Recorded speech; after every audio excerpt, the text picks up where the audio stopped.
Yeah, one person we forgot to touch on with Leslie as well was Mahia. We Oh wow, yeah, mentioned a couple of notes on Mahia, but I really don't know who she was like as a person. Could you give us a little yeah. taste of what Mahia was like? I mean, she was amazing. She was an amazing bass player. She was a really just smart, creative, amazing person. I remembered we played NoFX, played with NoFX at Gilman Street, and we opened for them, and they were like throwing beer cans and stuff. And then one guy grabbed, because Mahi was beautiful as well, and went and grabbed her leg. And I just remember her putting her bass down and just jumping into the crowd and pummeling him with her fists. I mean, he didn't expect it because she was super femme, very, very beautiful and totally badass.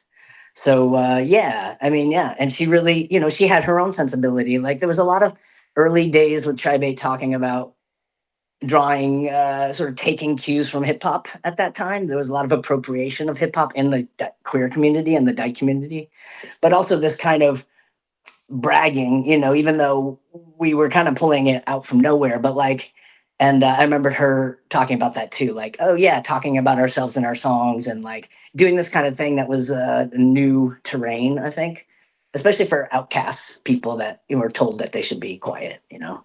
Yeah. It's funny because I mentioned to Leslie that Tribe made it into a NoFX song and she didn't really know who NoFX were. I'm like, what? She does. That's not true. I know the song. I know the line. We're going to the Tri-Bait show. She's going to the Tri-Bait show. Plenty of voices to choose from. Except the Daleks of ISIS. She knows who. I don't know what she was doing. She knows who NoFX is. Yeah, Yeah, it's really cool. so what was the band reaction like when you heard that? When we heard the NoFX line, I don't think there was a reaction. I remember when we played with them and it was Gilman Street and all those kind of frat boy guys were throwing beer cans. I was disappointed that they got on stage and didn't say a thing, because we had toured with MDC and, nobody threw, I mean, if they threw beer at us, it was out of love. Like in Copenhagen, it was like, yeah, and we threw beer back and they're like, yes, we love you. But MDC, they saw that people weren't, buying merch and they just ordered them. And as a band that everybody was there to see, they listened to Dave from MDC. So I thought it might, I just, it went through my mind of like, oh, this is it's like there's Nazi skinheads in the crowd sometimes. There's a lot of homophobia and like they have a lot of power. It would have been interesting because we fended for ourselves. Like it was interesting that they didn't think to say anything.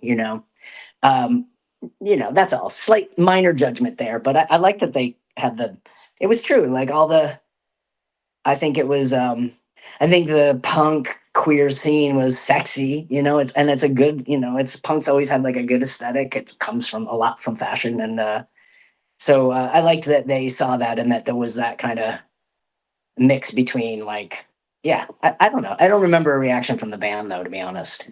Yeah.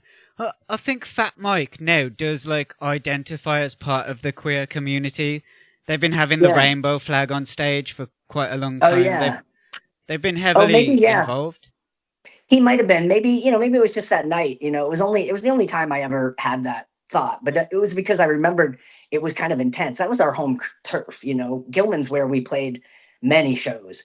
We never had people throw beer cans at us in a not Copenhagen we love you way, in a like Uh, we want to kill you or rape you kind of way, but not as overt of that. But it was aggressive. It was not friendly.